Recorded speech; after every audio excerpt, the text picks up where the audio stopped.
Bismillah wassalatu wassalamu ala rasulillah wa ala alihi wa sahbihi wa man walah.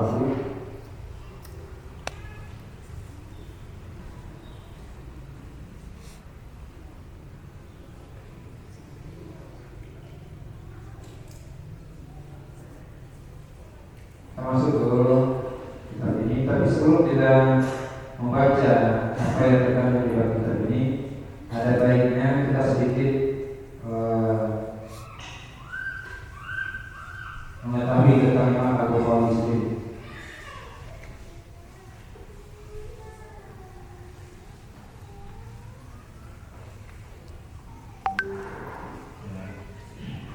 Untuk mengenal Bukhari yang dimaksud, jangan sampai nanti hadis riwayat orang Bukhara ya baru hadis riwayat orang Islam, dan itu pernah terjadi. Jadi dibaca hadis terus dikatakan rawahu Muslim, diterjemahkan semuanya hadis riwayat orang Islam. Orang Islam yang mana?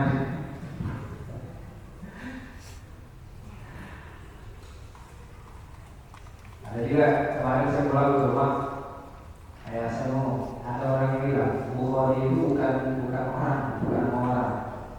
Itu nama tempat. Saya bilang tempatnya namanya Bukhari.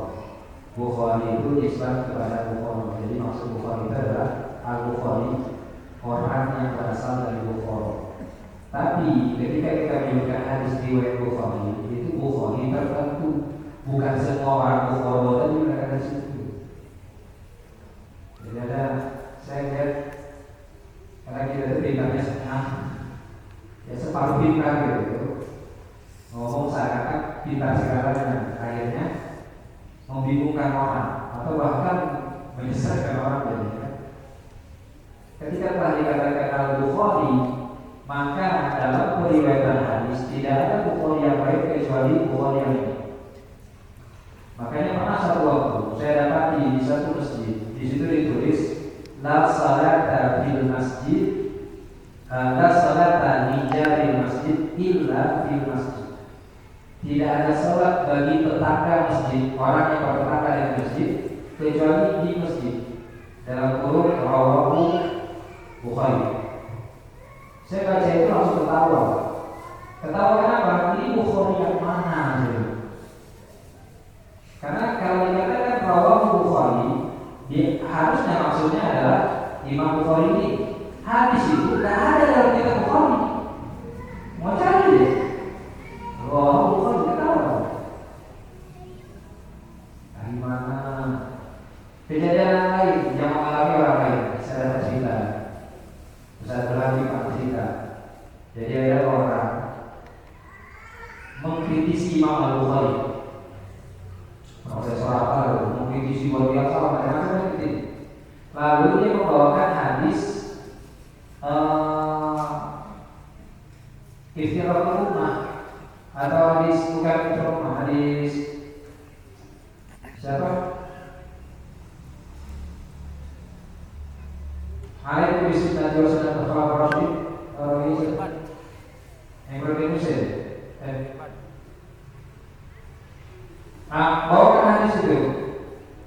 Wa qala Rasulullah sallallahu alaihi wasallam mau'izatan wazat minha qulub wa zarafat minha uyun. Nabi Yusuf sampai dari kata alaikum bi sunnati wa sunnati khulafaur rasyidin fi ba'di aku 'alaiha bin nawaz. Apa katanya? Ini pada artikel yang sama itu yang sedang mengkritik Bukhari ini, riwayat Bukhari yang kan orang yang baca itu jadi ketawa. Bahkan pelajar hadis paling rendah sekalipun yang baru belajar hadis bahkan ketawa. Di awal mengkritisi Imam Bukhari, lalu membawakan hadis dinisbatkan kepada Bukhari, padahal tidak ada dalam kitabnya Bukhari. Hadis itu dalam asal usulnya. Jadi pertanyaannya, kalau mau husnuzon, ini Bukhari yang mana? Gitu kan? Nah, itu penting kita tahu dari Bukhari yang maksud.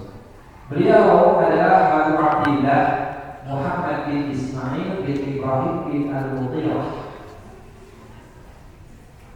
bin Al-Badisbah Al-Bukhari Al-Ju'fi. Ju'fi Maulana, kalau kakek.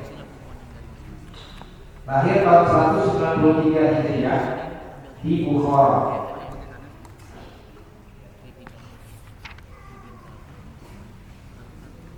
Dan menuntut ilmu sejak usia muda.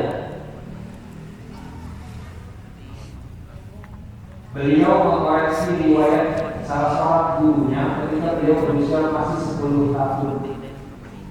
Bayangkan ya. Jadi beliau sejak umur 7 tahun, sejak di kota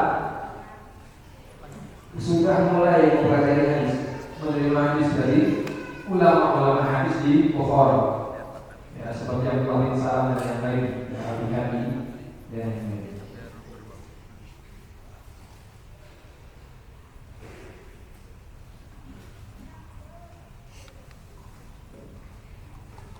Bahkan ya, Al-Bukhari itu termasuk guru beliau.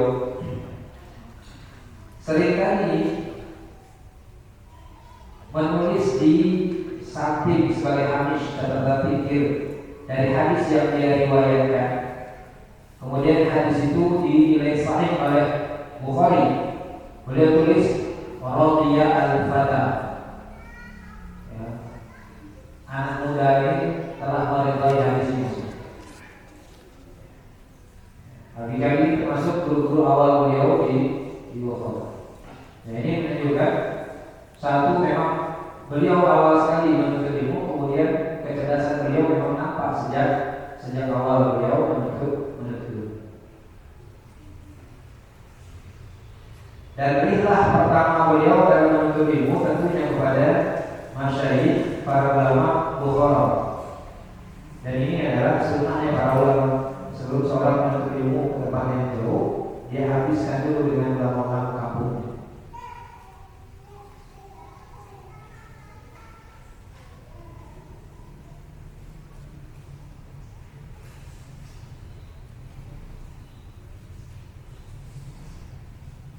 Di antaranya kepada Abi Hanifi, kepada Al-Musnadi, Al-Ju'fi, Al-Musnadi. Kemudian beliau melakukan rihlah ke Balkha yang masih dekat dengan sana. Di sana beliau bertemu dengan Naki bin Ibrahim. Ya, ini termasuk sanak aminnya beliau dari Imam Naki bin Ibrahim, yang termasuk kibar syekhnya Al-Bukhari.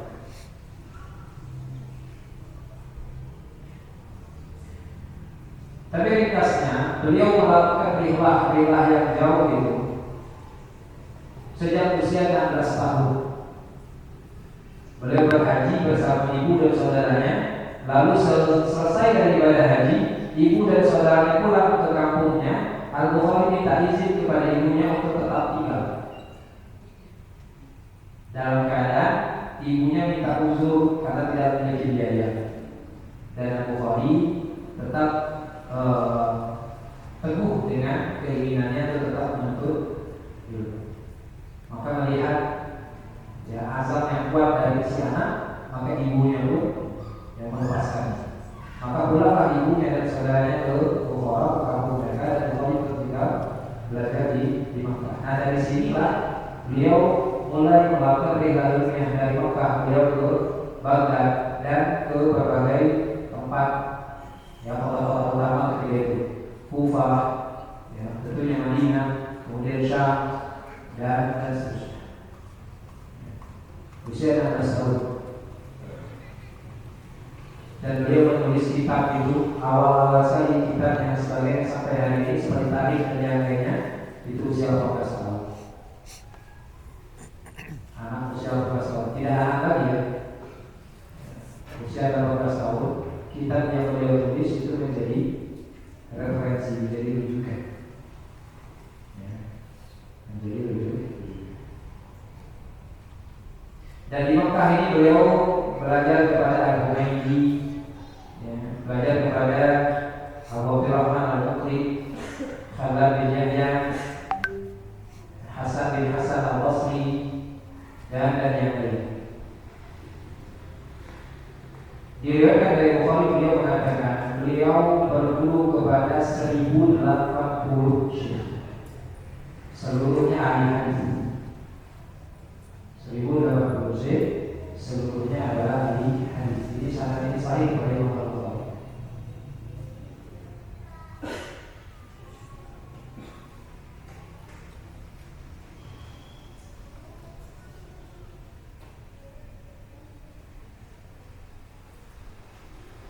Kemudian antara pujian ulama terhadap beliau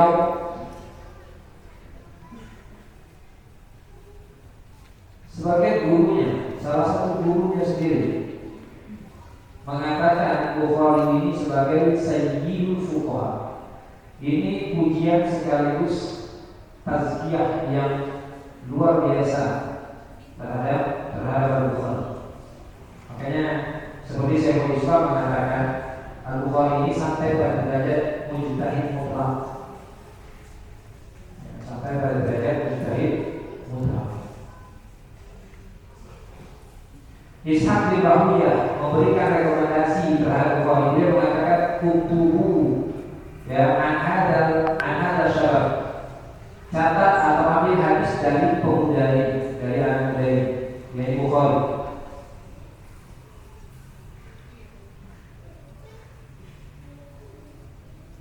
Bahkan Ali bin Al-Madini suatu waktu Al-Bukhari mengatakan, aku tidak pernah merasa kecil kecuali aku tidak pernah merasa kecil di hadapan seorang pun kecuali di hadapan Ali bin Al-Madini. Aku tidak pernah melihat orang semisal beliau. Ini pujian Al-Bukhari kepada gurunya, ya, Ali bin Abdillah Al-Madini. Ucapan Bukhari ini disampaikan kepada Ibnu Madini. Lalu Ibnu Madini mengatakan, dakhu, ya, abaikan ucapannya. Justru kata Ibnu Madini, lam yara Bukhari misla nafsi. Al-Bukhari itu tidak pernah melihat orang yang semisal dengan dia. Ini pujian Ali bin Madini kepada si murid Imam Al-Bukhari. Bahkan Imam Ahmad mengatakan tidak pernah keluar dari wilayah Khurasan semisal Muhammad bin Ismail bin Al-Bukhari.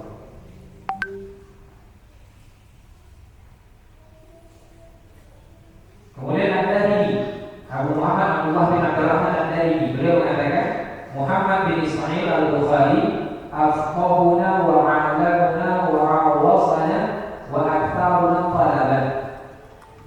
Muhammad bin Ismail Al-Bukhari adalah orang yang paling faqih di antara kami, orang yang paling berilmu di antara kami, orang yang paling banyak dalam menuntut hadis mempelajari.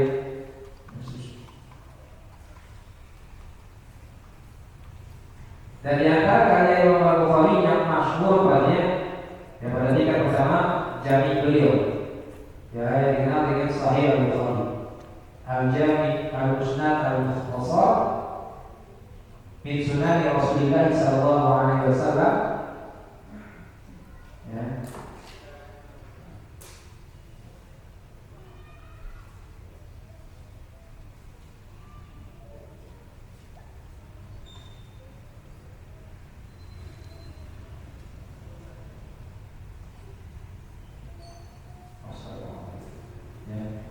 Al-Jami al-Sahih yang masyhur dengan Sahih Bukhari. Ini kitab beliau yang paling masyhur.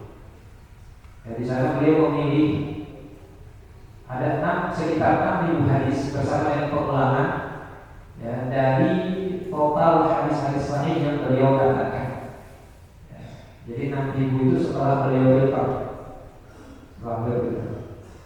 dengan kriteria dan syarat tertentu untuk dimasukkan ke dalam jaminya dari.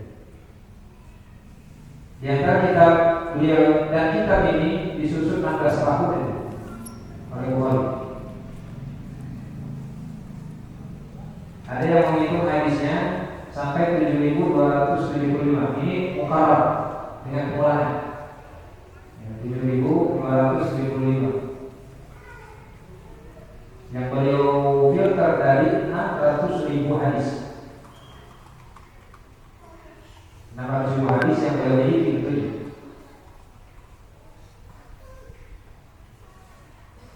di mana Al-Bukhari tidak memasukkan satu hadis pun di dalam kitabnya itu Jami' Sahih itu kecuali setelah beliau mandi.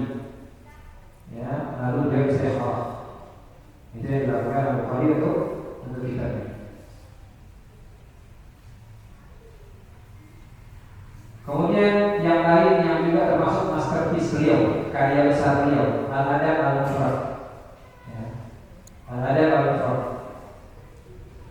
Ini terkait dengan hadis-hadis adab dan akhlak. Di situ beliau masukkan hadis-hadis sahih dan juga ada sebagian hadis-hadis dhaif. Kemudian karya beliau yang lain tarikh-tarikhnya ada tiga, tarikh Al-Kabir, tarikh Al-Awsat dan tarikh As-Saghir. Allah mana yang sampai kepada kita itu adalah tarikh Al-Kabir dan tarikh Al-Awsat. Allah mana tarikh As-Saghir. Saya dapat kabar tarikh As-Saghir itu atau tarikh Al-Awsat itu diberi nama tarikh, dicetak lalu dinamai tarikh As-Saghir atau bagaimana? Kemudian kita belajar yang lain di bidang akidah, khusus dalam masalah akidah. Beliau menyusun kitab Khalqu Af'alil Ibad. Ya, Khalqu Af'alil Ibad. Kemudian ada kitab Raddu 'ala Jahmiyah, bantahan terhadap Jahmiyah. Beliau punya kitab Al-Musnad Al-Kabir, tapi wallahu a'lam tidak tahu wujudnya. Ya, beliau punya kitab Al-Ashbibah. Ya, ada kitab tentang sahabat, tentang nama-nama sahabat. Ya. Dan termasuk kitab ini Birrul Walidain, yang hadis-hadis dalam Birrul Walidain ini itu yang beliau sudah ada di dalam kitab Adabul Mufrad. Yang sahihnya bahkan ada dalam Jami' As-Sahih di sini. Nah, beliau ambil hadis-hadis itu khusus tentang Birrul Walidain di sini. Dan kitab ini sempat pernah hilang dari peredaran. Dan kitab Birrul Walidain, saya bahas sedikit tentang Birrul Walidain ini termasuk masmu'at. Masmu'at itu kitab yang dibaca atau yang didengarkan oleh Imam Ibnu Hajar Al-Asqalani kepada guru-gurunya. Jadi kalau kita membaca kitab Birrul Walidain ini, sejauh yang saya baca, saya dapati pada masa belakangan yang membaca kitab ini kepada gurunya atau yang diriwayatkan dengan cara sama itu Imam Ibnu Hajar Al-Asqalani. Ya. Imam Ibnu Hajar Al-Asqalani. Di zaman setelah beliau atau beberapa waktu setelah beliau sampai pada hari ini, kitab ini termasuk kitab yang jarang dibaca. Diriwayatkan dengan ijazah iya, tapi dibaca tidak. Jarang, tidak dapat terbaca dengan tadi. Lalu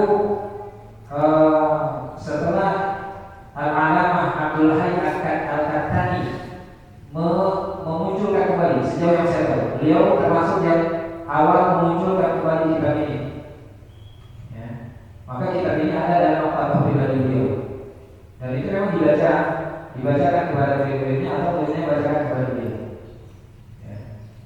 Ya, Alam Al-Kattani meninggalnya betul jauh. Jarak kita hari ini dengan beliau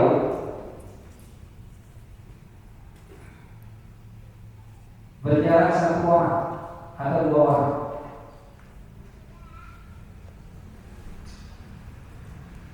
Saya mendapatkan ijazah riwayat dari Abdurrahman bin Abdul Hayy Al-Kattani, anak. Sehingga saya ada kabar kemarin kalau misalnya beberapa tahun yang lalu atau 2 tahun yang lalu, saya Abdurrahman meninggal. Jadi jaraknya 2 atau 2, dekat sekali. Jadi baru belakangan ini dimunculkan kembali. Nah, di tahun-tahun belakangan ini saya dapat ramai lagi kitab ini mulai jadi dibacakan. Jadi sempat ada beberapa waktu yang semacam hilang dari peredaran. Bukan hilang sama sekali, tapi barangkali kurang mendapatkan perhatian untuk dibacakan di majelis-majelis atau misalnya. Atau dibacakan tetapi tidak begitu diketahui, tidak begitu.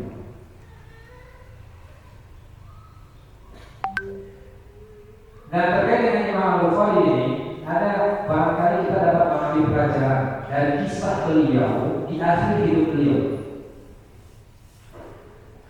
Pada masa-masa akhir beliau masuk atau datang ke Nisabur. Imam Al-Hakim dan yang lain meriwayatkan di Nisabur ada sejawat beliau, Muhammad bin Yahya al-Duri, dan itu menjadi Syekh Nisabur ketika itu. Ya, bahkan sekalipun Imam Muslim itu murid majelisnya Muhammad bin Yahya al-Duri. Diriwayatkan oleh Imam Al-Hakim. Jadi dengan sanad beliau sampai kepada Az-Zuhri ini, ketika Bukhari datang ke Nisabur, Az-Zuhri mengatakan, datangi orang ini, ambil hadis dari dia.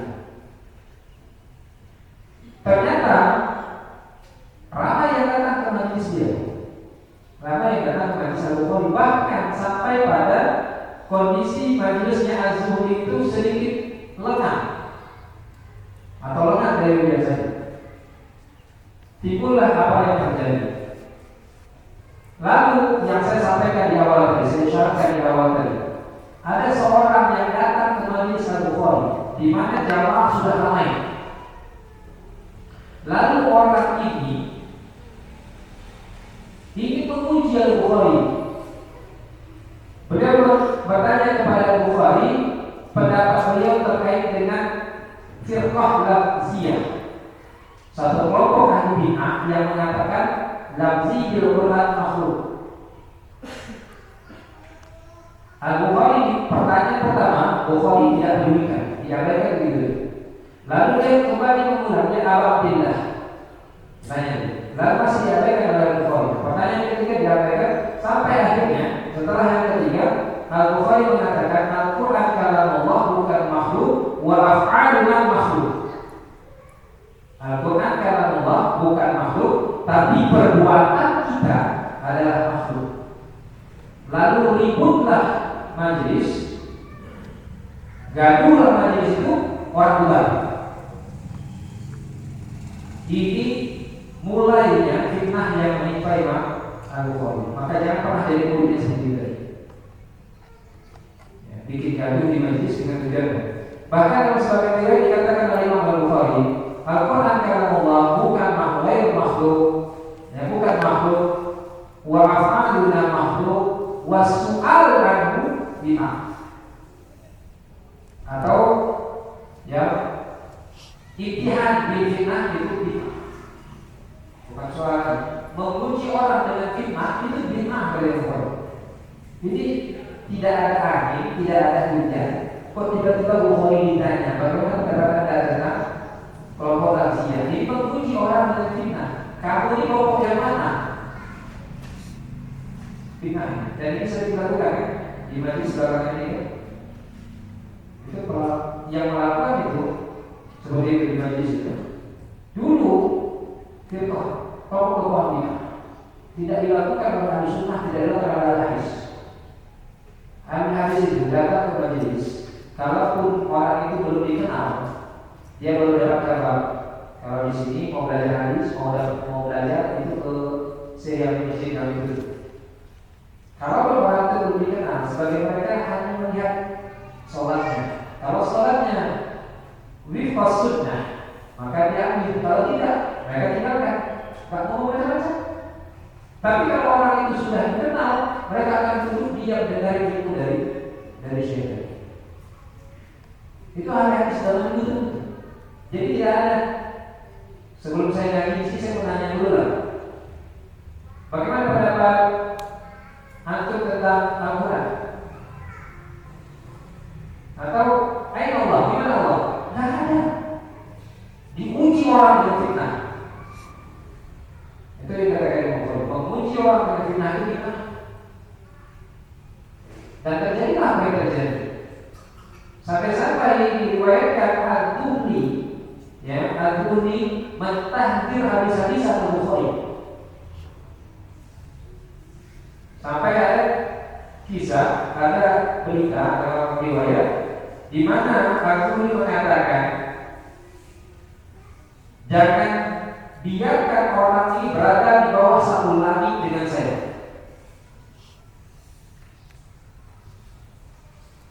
Imam Al-Hakim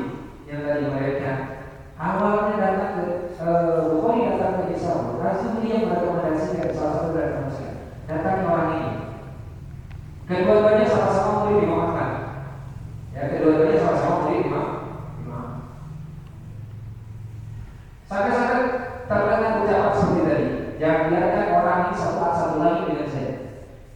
Diriwayatkan di sana bahwa saya timbul kekhawatiran kegaduhan yang lebih besar. Akhirnya Al-Bukhari mengalah. Beliau pun keluar dari Nisabur, berangkat ke Bukhara, pulang ke Makkah. Sampai di Bukhara terjadi sebenarnya kelanjutan fitnah yang berbeda, tapi dia berkaitan dengan fitnah yang itu. Amir Bukhara meminta Bukhari untuk datang ke rumahnya, ke istananya, untuk mengajari hadis, membacakan jami, membacakan kitab tarikh kepada anak-anaknya. Kata Bukhari, aku tidak akan mengkhususkan seorang pun dengan ilmu. Artinya kalau mengaji kalian ke sini, ngapain saya datang ke istana kalian? Gitu. Kalau mengaji mau ambil hadis datang ke sini. Ternyata Amir Bukhara ini tidak puas. Lalu dia bersekongkol dengan dua orang untuk berbicara buruk tentang Bukhari. Sampai orang-orang yang di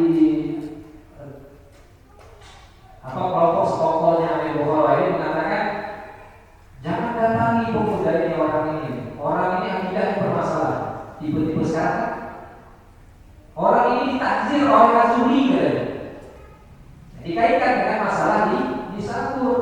Orang ini ditakzir oleh Azuri begitu. Kata rakyat Bukhara yang mengatakan, kami tidak akan meninggalkan dia.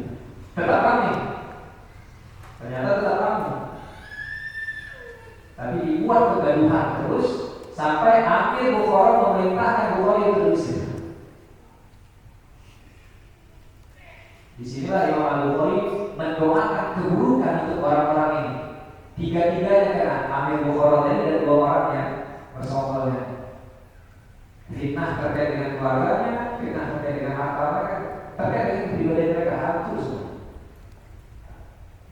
Setelah Bukhari diusir tadi, di sini Bukhari mendoakan keburukan untuk mereka.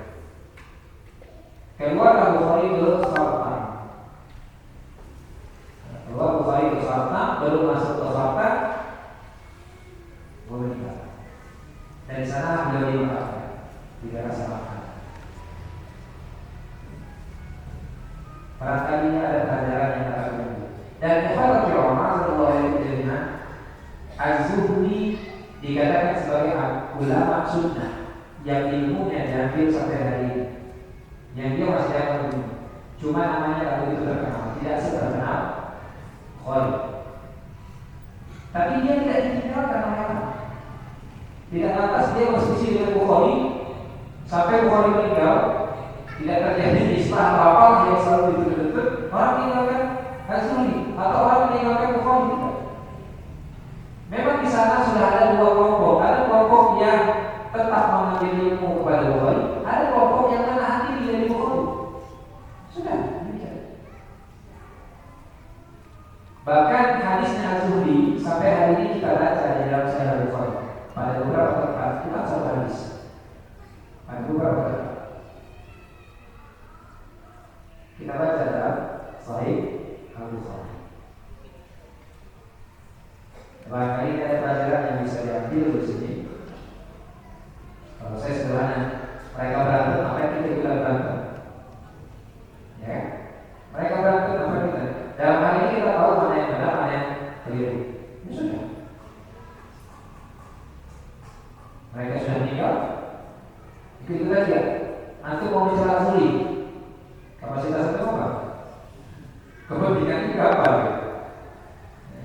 Sudah.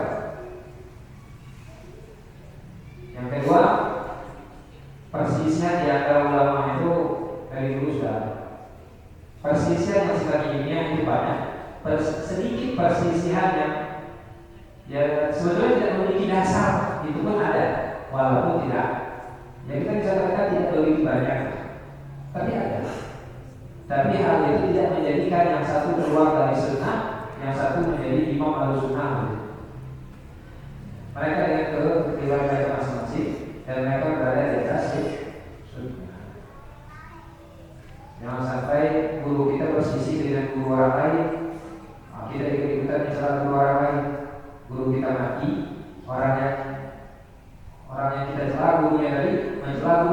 lagi, tidak marah. Marah itu wajar. Kalau aku tak marah, guru aku dicela justru aneh. Tapi harusnya refleksi diri juga gitu. Refleksi diri juga. Kenapa sampai seperti itu? Baik. Kitab Birrul Walidain atau Juz Birrul Walidain dari Imam Abi Abdillah Muhammad bin Ismail bin Ibrahim Al-Bukhari rahimahullah ta'ala. Kitab ini diriwayatkan oleh Abu Ya'la Hamzah bin Abdul Aziz Al-Muhallibi. Beliau mengatakan, akhbarana Abu Bakar Muhammad bin Ahmad bin Daluyah. Aku mau baca Daluyah atau Daluwai. Aku mau baca Daluyah atau Daluwai.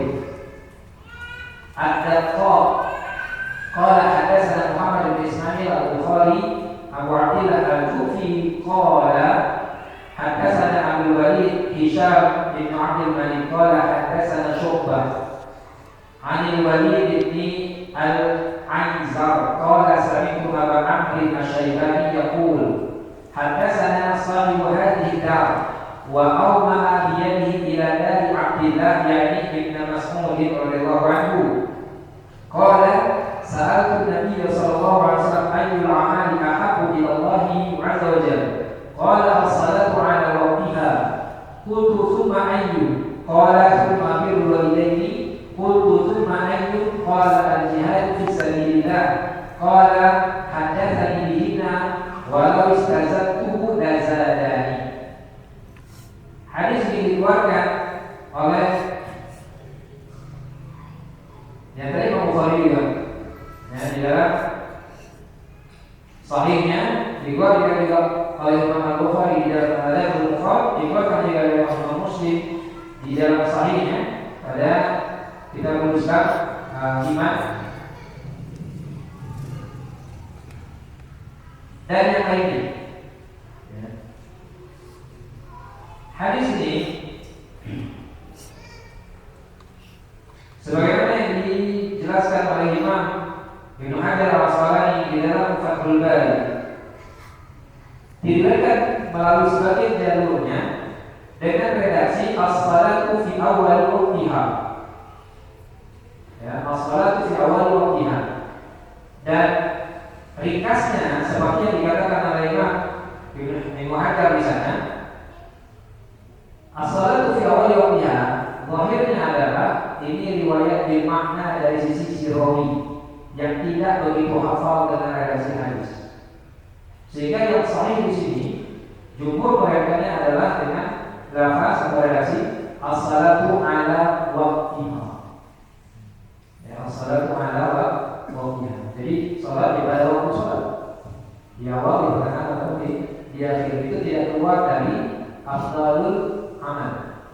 Selama tidak mengabaikan salat di waktu akhir tapi gara-gara nonton bola. Nah, ini lain lagi ceritanya. Jadi sholat itu boleh saja seorang itu untuk mengerjakannya di awal waktu atau di tengah waktu atau di akhir waktu. Tentu dengan syarat dan ketentuan yang mesti berlaku atau diberlakukan. Tidak seenaknya sendiri. Syahid di sini adalah birrul walidain di antara amal yang paling dicintai oleh Allah Taala, bahkan lebih dicintai oleh Allah ketimbang ibadah-ibadah Nabi. Ketimbang salat-salat Nabi. Seperti yang telah disampaikan di awal. Qala hadatsana Adam bin Abi Iyas, qala hadatsana Syu'bah, qala hadatsana Al-Walid bin Al-Anzar, qala sami'tu Abu Amr Asy-Syaibani yaqul sami'tu sahiba hadhihi dar Yahya bin Mas'ud yaqulu sa'altu Rasulullah sallallahu alaihi wasallam fala qara mislahu. Qala hadatsana Abu Nu'aim qala Abu Nu'aim Al-Fadl bin Dukain. Abu Nu'aim Al-Fadl bin Dukain seorang amirul mukminin fil hadis. Ilaihi muntaha fis tawfiq atau fil top. Ya, beliau berada pada puncak tawfiq. Suatu waktu Imam Ahmad dan Yahya bin Ma'in bersama salah satu teman mereka melakukan safar, rihlah ke Yaman untuk bertemu dengan Abdul Razak As-San'ani. Sebulan dari Sana'a, mereka tidak langsung pulang ke Baghdad, tapi mampir ke Kufah untuk bertemu dengan Abu Nu'aim Al-Fadl bin Dukain. Ketika di Kufah, Yahya bin Ma'in mengatakan kepada Imam Ahmad dan kepada temannya, saya ingin benar-benar membuktikan apa yang tersebar di tengah-tengah manusia tentang guru kita ini, Abu Nu'aim. Kata Imam Ahmad, orang semisal Abu Nu'aim tidak perlu lagi dipertanyakan. Kata Yahya bin Ma'in, tidak, saya tidak akan tenang sampai saya yang langsung membuktikannya. Maka Imam Yahya bin Ma'in mengambil kertas dan tinta, lalu beliau menulis 30 hadis Abu Nu'aim. 30 hadis yang diriwayatkan oleh Abu Nu'aim, berarti dengan sanad yang lengkap. Lalu setiap 10 hadis beliau sisipkan dengan satu hadis yang bukan riwayat Abu Nu'aim, tapi dibuat seakan-akan hadis itu adalah hadis Abu Nu'aim. Sanadnya sanad Abu Nu'aim. Lalu dibacakanlah hadis itu satu persatu. Hadis pertama, hadis kedua. Abu Nu'aim hanya mengangguk dan mengatakan iya dan seterusnya. Dan ini adalah tradisi belajar salaf. Mereka membaca riwayat gurunya di depan gurunya. Ya kalau komentari dicatat, kalau didiamkan sudah mati. Sampai hadis selesai hadis 10 yang pertama, dibacakan hadis yang disisipkan oleh Yahya bin Ma'in. Abu Nu'aim mengatakan coret hadis itu bukan hadis saya. Lalu dibacakan hadis 10 yang kedua. Demikian juga seperti yang pertama, Abu Nu'aim hanya mengangguk iya dan seterusnya. Sampai selesai hadis 10 yang kedua, dibacakan hadis kedua yang disisipkan. Ya, hadis ke-11 yang kedua, atau hadis ke-22 nya. Abu Nu'aim mengatakan coret hadis itu bukan hadis saya. Demikian sampai hadis ke-30 itu selesai. Kalimat terakhir Abu Nu'aim, coret hadis itu bukan hadis saya. Lalu Abu Nu'aim memegang Ahmad dan memegang Yahya bin Ma'in. Lalu Abu Nu'aim mengatakan kepada Abdurrahman yang menjadi teman safarnya Ahmad dan Yahya, Anda masih kecil, tidak akan mungkin mampu melakukannya. Adapun dia, Ahmad bin Hanbal, waroknya akan menghalangi dia dari melakukannya. Nah ini pasti kerjaan kamu. Kepada Yahya bin Ma'in. Lalu ditentangnya Yahya bin Ma'in terguling dari pasir. Abu Nu'aim berdiri masuk ke rumah membanting pintu. Imam Ahmad menegur Yahya bin Ma'in. Lebih kurang kalau bahasa kita, kan saya sudah ngomong, kamu si bandel. Nah gitu. Kan saya sudah bilang, kamu ngomongnya ya. Kata Yahya bin Ma'in, demi Allah, tendangan ini lebih aku cintai, lebih aku sukai ketimbang seluruh safar yang kita lakukan ini. Bayangkan safarnya dari Baghdad mampir ke Mekah, terus ke Sana'a Yaman, dari sana mampir ke Kufah. Itu kan udah lama lingkar, makin jauh dari jalannya. Ketemu dengan Abu Nu'aim untuk demi satu tendangan. Bukan dari 30 hadis. 30 hadis itu sudah diketahui oleh Yahya bin Ma'in, sudah diberikan oleh Yahya bin Ma'in. Tapi demi satu tendangan. Satu tendangan ini lebih aku cintai ketimbang seluruh safar yang dilakukan. Ini bukti bagaimana kekuatan hafalannya Abu Nu'aim, dan gambaran bagaimana orang dulu menguji hafalan setiap rawi hadis. Enggak sembarangan. Enggak disuruh baca hadis sama yang sendiri, kalau baca hadis pertama. Diuji, ya. Diuji, dicampur-campur karena bagaimana Imam Bukhari diuji ketika pertama kali masuk Baghdad. Ketika nama beliau sudah terkenal, Bukhari mau datang ke Baghdad. Berkumpul 10 orang ahli hadis Baghdad. Setiap dari 10 orang tadi mengambil 10 hadis, berarti totalnya 100 hadis. Lalu hadis ini disodorkan kepada Bukhari. Bukhari dudukkan di tengah-tengah majelis di masjid. Lalu mereka didirikan oleh manusia dan orang ini hadapan Bukhari. Setiap ahli hadis tadi mengajukan 10 hadis kepada Bukhari. Tapi hadis itu sudah diacak sanad dan matan. Bukan satu orang 10 hadis dia ngacak-ngacak 10 hadis, tidak. Hadis itu 100 hadis dia ngacak. Jadi orang pertama membawakan satu sanad, lalu dibawakan matan yang akan dibawakan oleh orang ketiga sanadnya. Bisa seperti itu. Dan Bukhari dari awal hadisnya mengatakan aku tidak tahu sampai selesai 100 hadis. Lalu riuh meredahlah masjid. Ternyata Bukhari cuma segini. Dia tak tahu apa-apa. Tapi setelah selesai 100 hadis, Bukhari mengatakan, adapun hadis pertama yang dibawakan oleh orang pertama, maka sanad yang benar begini, matan yang benar dibawakan oleh sanad begini. Dan begitu terus sampai hadis terakhir. Baru setelah itu kagetlah, terperangkaplah ya orang di Baghdad itu. Lalu mengakui kredibilitas Bukhari dalam hadis. Ini cara menguji mobilnya orang dalam hadis. Siapa yang bisa lulus hari ini?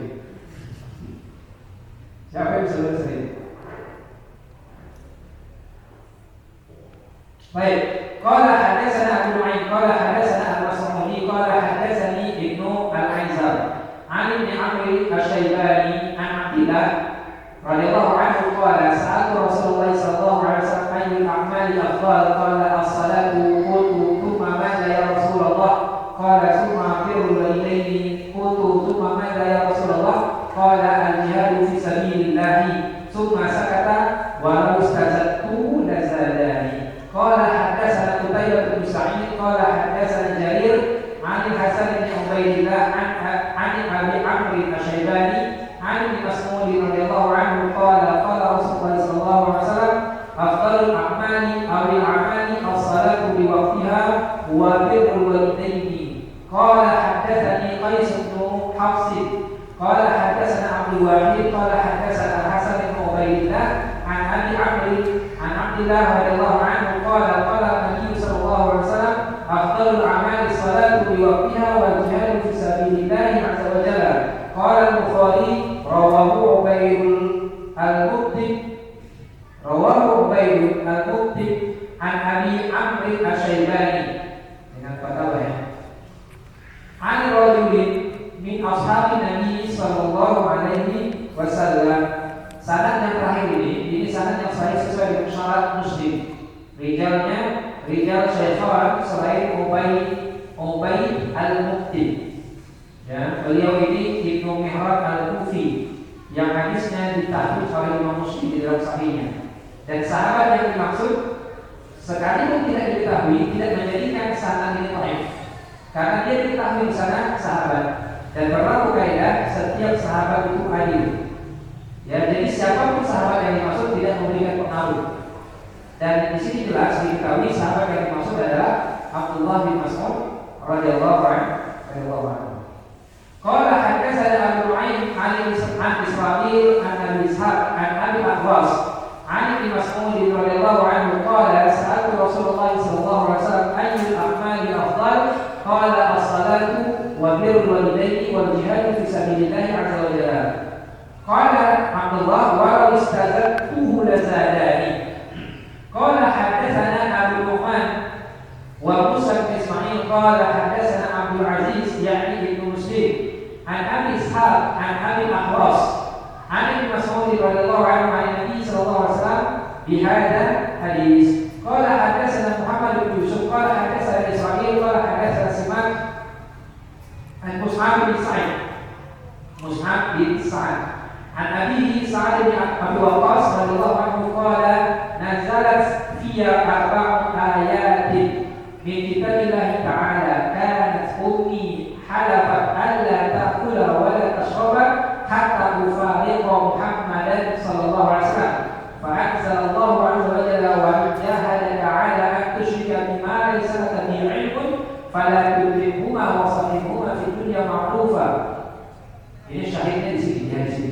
Kewajiban untuk ihsan kepada orang tua sekaligus mereka memerintahkan kepada yang mungkar, ya, kepada kekufuran di sini. Tetapi kekufuran tidak tadi seperti tadi sudah disinggung. Wasani anni kuntu akhadtu sayfan a'jabani fa qultu ya Rasulullah habli hadha fa nazalat yas'alunaka 'anil anfali qul anfalu lillahi wa rasul. Jadi yang kedua ini kata siapa? Sa'ad bin Abi Waqqas, suatu waktu dalam peperangan ini aku mengambil pedang yang aku tertarik dengan dia. Aku mau dengan pedang ini. Lalu aku datang kepada Rasulullah membawa pedang tadi. Ya Rasulullah, pedang ini kasih untuk saya. Nah, ini adalah ghanimah kan? Ini bukan salibah, ya, bukan salibah, tapi dia ghanimah asalnya. Nah, Ibnu Sa'ad bin Waqqas datang kepada dia, Rasulullah kasih pedang untuk saya. Dia minta. Lalu turun ayat, yas'alunaka 'anil anfal, mereka bertanya kepada tentang anfal. Katakanlah anfal itu milik Allah dan milik Rasul. Jadi nggak boleh ngambil suara gitu. Kalau dikasih baru. Wa tsalis anni maridtu fa'atani Rasulullah sallallahu alaihi wasallam. Aku sakit lalu aku didatangkan oleh Rasulullah sallallahu alaihi wasallam. Faqultu, ya Rasulullah, inni uridu an aqsima mali. Aku ingin membagi-bagikan hartaku. Apa usi bidis? Apakah aku wasiatkan separuhnya, setengahnya? Faqala la, tidak, kata Nabi. Faqultu as-sulus, fasakata, ada Waqqas, fasakata fakana thuluthu ba'dahu jaizan. Nabi diam ketika ada sepertiga. Lalu ternyata sepertiga ini dibolehkan. Dan dalam riwayat yang lain dikatakan as-sulus was-sulus tahur, kata Nabi. Kasih. Sulus itu dah banyak. Jadi maksimal wasiat fikih dari hadis ini, maksimal wasiat itu adalah sepertiga dari harta mayit. Kalau wasiat itu lebih dari sepertiga, maka yang wajib ditunaikan sepertiganya saja. Lebih dari sepertiga ini tidak boleh diambil. Itu masuk dalam tarikah, ya, dalam peninggalan yang akan menjadi hak ahli waris. Jadi kalau orang tua kita berwasiat dengan sebagian hartanya, kewajiban yang pertama sebelum wasiat sebelum harta itu dibagikan, fawaidnya adalah tunaikan wasiat dulu. Ya, tunaikan wasiat dulu.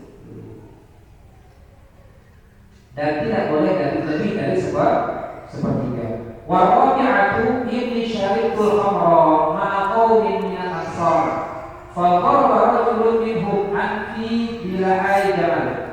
Bilahai jamal ini nama tempat sebelumnya. Aku minum khamar bersama satu kelompok orang dari kalangan Ansar. Lalu salah seorang dari mereka memukul hidungku atau hidungku. Ya, bilahai jamal, bukan dengan karuta. Ini nama tempat. Beberapa berjarak tidak terlalu jauh dari Madinah. Fa'ataitu Nabi sallallahu alaihi wasallam fa'anzala azza wa jalla tahrim al-khamr. Lalu aku datang kepada Nabi sallallahu alaihi wasallam mengabarkan hal ini, lalu diharamkanlah khamr itu.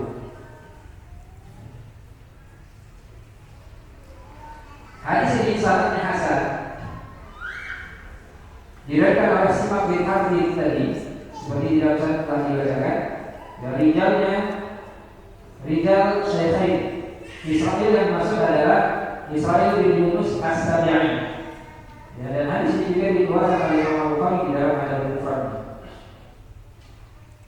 Dikeluarkan dari Imam Al-Baruji di dalam kitab Al-Wasiyah. Ya. Dari jalan Abdullah bin Al-Farah, beliau mengatakan hadatsana Israil bin Yunus. Maka ini cukup menjadi syahid bagi hadis ini. Hadis Israil bin Yunus. Dan dikeluarkan oleh selain mereka. Bahkan dikeluarkan oleh Muslim secara ringkas dalam sahihnya, ya, terkait tentang anfal tadi. Qala Bukhari hadatsana Ali bin Abdullah. Ya, Ali bin Abdullah ini Ali bin Al-Madini yang tadi sudah diceritakan. Qala hadatsana Sufyan an Umar bin Qaqqa an Abi Zur'ah an Abi Hurairah radhiyallahu anhu qala rajulun ya Rasulullah man ahabbun nasi bisuhbah. Manusia yang mana yang paling berhak dengan suhbah yang baik dari seorang. Qala ummuk. Nabi mengatakan ibumu. Tsumma man. Kemudian siapa? Qala ummuk. Qala tsumma man. Dalam riwayat dikatakan tsumma mah. Ya mah bukan man. Tadi mana sama. Tsumma man qala abuk. Ya. Qala fayarawna anna li ummika thulusaini minal bir wa li abika thuluth. Ya. Hadis ini sahih, ya, rijal Syaikhain kecuali saja. Sufyan di sini adalah Sufyan bin Uyainah. Ya, Sufyan di sini adalah Sufyan bin Uyainah. Sementara Abu Zur'ah di sini adalah Harab bin Amr bin Jarir al-Bajali. Ya, Harab bin Amr bin Jarir al-Bajali. Hadis ini dikeluarkan oleh Imam Ahmad di dalam musnadnya dari Sufyan bin Uyainah radhiyallahu anhu. Qila li Sufyan, ditanyakan kepada Sufyan fil hadis, terkait dengan hadis. Qala na'am, sami'tu ibn Shubrumah yuhadithu an Umarah qabla an arahu fas'altu Umarah faja'a bihi. Ya, faja'a bihi. Qala, nah ini juga bagaimana semangat salaf, semangat mutaqaddimin dalam mencari sanad yang adil. Hadis ini sudah didengar oleh Sufyan, ya, dari Ibnu Shubrumah, dari Umarah. Tapi Sufyan sudah membacakan hadis ini, dia sudah dapat hadis ini. Lalu ketika dia dapat kesempatan untuk bertemu langsung dengan Umarah, dia bertanya kepada Umarah tentang hadis ini. Artinya dia minta agar Umarah meriwayatkan hadis ini langsung ke telinga dia tanpa perantara. Ya. Ini semangat mereka dalam mencari sanad yang adil, tentunya sanad adil yang sahih. Ya. Makanya kata Imam Ahmad, sanad adil itu sunnah marhubah. Sanad adil itu sunnah yang sangat diinginkan, jadi cari-cari, yang sangat didorong untuk didapatkan. Tapi tentunya lebih daripada itu, lebih daripada riwayat adalah riwayat itu sendiri. Ya, jadi kalau ada orang mencari riwayat sanad yang ahli, tidak memperdulikan riwayatnya, ma'ani hadis tidak diperdulikan, nah orang-orang sendiri yang akan terjerumus nanti, dia mengumpulkan segala apa yang bisa dia kumpulkan, lalu dia berbangga dengan itu, sampai-sampai dia akan kumpulkan sanad yang ahli, tapi sanad itu tidak ada nilainya di kalangan ulama. Dan itu banyak terjadi. Sanad-sanad yang mukhtal, sanad-sanad yang masuk yang dibuat-buat. Jadi nampak semacam ahli, tapi tidak ada nilai. Qala hadatsana Qutaibah qala hadatsana Jarir an Umar bin Khattab bin Shubrumah an Abi Zur'ah an Abi Hurairah radhiyallahu anhu qala ja'a rajulun ila Rasulillah sallallahu alaihi wasallam qala ya Rasulullah man haqqun nasi bi husni suhbati qala ummuka qala thumma man qala thumma ummuka qala thumma man thumma qala thumma abuka. Qala hadatsana Sulaiman bin Harb qala hadatsana Wahid bin Khalid wa an ibn Shubrumah qala sami'tu Abu Zur'ah an Abi Hurairah radhiyallahu anhu qala qila ya Rasulullah man abadu qala ummak qala thumma man qala ummak qala thumma man thumma qala thumma ummak qala thumma man qala thumma abak.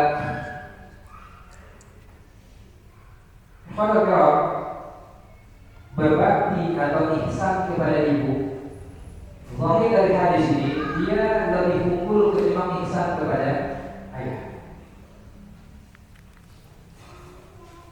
Tetapi kewajiban taat kepada ayah dia lebih unggul.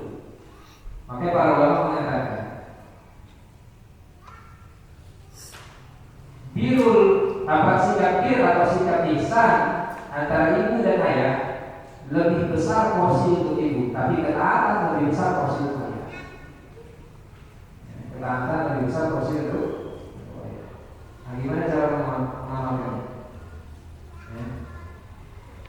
Ihsan atau birrul walidain dia masuk di dalamnya ketaatan, masuk di dalamnya bertutur baik, bertutur halus, masuk di dalamnya bersikap baik, ya, masuk di dalamnya ya semua sikap-sikap yang memang menyenangkan hati mereka. Ya. Nah dari semua ini dikhususkan ketaatan, porsi yang besarnya untuk ayah. Adapun yang lain secara umum porsinya adalah kepada ibu. Ya. Dan besarnya porsi itu dalam hal ini, dalam hal ihsan yang bersifat umum ini, karena besarnya beban yang ditanggung ibu ketika hamil, melahirkan, menyusui, dan seterusnya. Ya. Baik, barangkali azan jam berapa? 11.55. 11.55.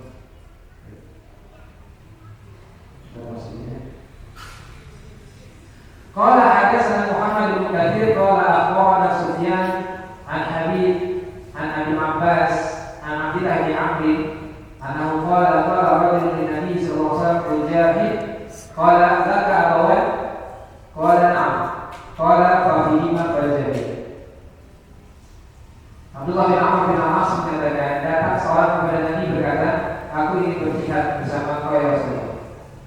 Nabi menjawab, apakah engkau memiliki dua orang tua? Masih ada orang tua? Nah, iya. Kata Nabi, fafihima fajahid. Ya, fafihima fajahid. Sufyan di sini ada Sufyan al-Thawri. Ya, Muhammad bin Katsir berdasarkan hadis dari Sufyan al-Thawri. Sufyan al-Thawri dari Habib bin Abi Thabit al-Asadi. Habib bin Abi Thabit al-Asadi. Dan ini selamat dalam jalur yang lain. Sufyan meriwayatkannya dengan tahdits hadatsana Habib. Qala hadatsana Abu Nu'aim qala hadatsana Sufyan an Atha bin Sa'id an abihi an Abdullah bin Amr annahu qala ja'a rajulun ila Nabi sallallahu alaihi wasallam yubayi'uhu 'ala al-hijrah wa taraka abawayhi yabkiyan faqala irji' ilayhima fa'adhikhuma kama abkaitahuma. Kata Abdullah bin Amr bin As, datang seorang kepada Nabi untuk berbaiat hijrah. Hijrah ini bukan jihad, hijrah. Dalam keadaan ternyata dia meninggalkan kedua orang tuanya dalam keadaan menangis dengan sebab kepergian. Lalu Nabi mengatakan kepada dia, irji' ilaihima, kembali kepada keduanya, fa'adhikhuma kama abkaitahuma. Buat keduanya tertawa sebagaimana kau telah menyebabkan keduanya nangis. Sanad ini hasan, hadis ini hadis sahih atau bin Abi Sa'id, ya, diberitakan di akhir hidupnya, ikhtilaf di akhir hidupnya. Hanya saja riwayat Sufyan dari dia ini lebih awal sekali. Awal-awal dia yang mengambil dari dia adalah Sufyan. Dan Sufyan di sini Sufyan As-Tsauri. Sufyan As-Tsauri termasuk yang awal-awal mengambil hadis dari Atha bin Abi Sa'id sebelum Atha ikhtilaf hafalannya besar. Sebelum hafalannya besar, Sufyan As-Tsauri sudah dulu mengambil hadis ini. Jadi sanad ini sahih atau hadis ini sahih kan? Kita hadis ini diberikan yang berbeda. Mafhum dari hadis ini atau fikih dari hadis ini adalah seorang tidak boleh meninggalkan kedua orang tuanya, ya, untuk sesuatu yang sifatnya sunnah. Dengan catatan di mana dia meninggalkan kedua orang tua ini, tindakan tersebut menjadikan keduanya bersedih. Jadi ini untuk kita semua, termasuk untuk saya. Kalau kita ingin merantau ke satu tempat untuk bekerja, orang tua kita tidak rela dengan itu, maka haram bagi kita untuk meninggalkan mereka. Ya. Allah alam, kecuali kalau memang di tempat anda tidak bisa kerja, saya dari situ. Pak Bu, kalau saya tetap di sini, kita mati bareng-bareng nih. Nah, itu kalau saya gitu ya. Dan ini kan kalau ada kasusnya kayaknya 1 dari 1000 ya. Pak Bu, kalau saya tetap di sini, kita mati bareng-bareng, besok langsung mati gitu ya. Jadi kalau seperti itu. Tapi kalau umumnya kalau kita keluar untuk sesuatu yang sunnah, bekerja memenuhi kebutuhan itu wajib, tetapi kan tidak wajib untuk ke tempat A, ke tempat B, itu semua pilihan. Di kampung sendiri masih bisa hidup sebenarnya, atau bahkan menutup dulu. Makanya tadi Imam Bukhari minta izin ibunya kan? Izin dulu. Ulama itu mau melakukan hijrah, kalau orang tuanya masih ada, mereka tidak izin, bukan cuma mengatakan, Bu, besok saya mau berangkat ya, orang Baghdad misalnya, Bu, saya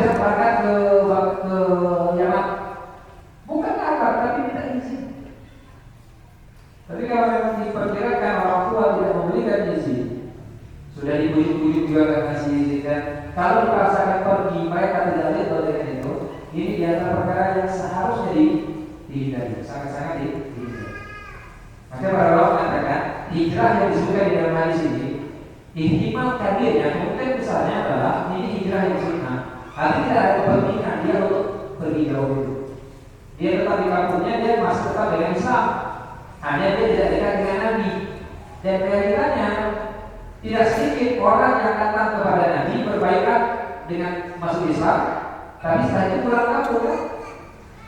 Bahkan ada yang ketemu dengan Nabi sekali-kali ketemu, pulang kampung, Nabi meninggal kabar belum.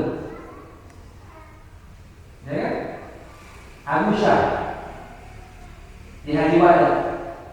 Kita tidak kenal Abu Syah kecuali di Haji Wada. Yang Nabi mengatakan untuk li Abu Syah.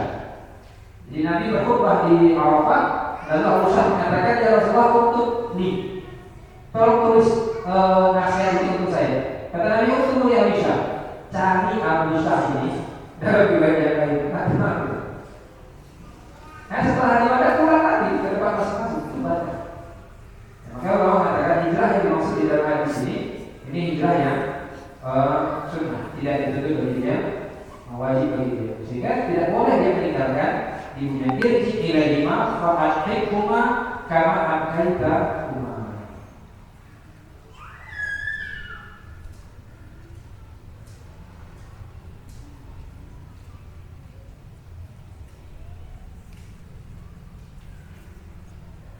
Baik, kita sampai di sini dulu. Insyaallah kita lanjutkan setelah jeda istirahat.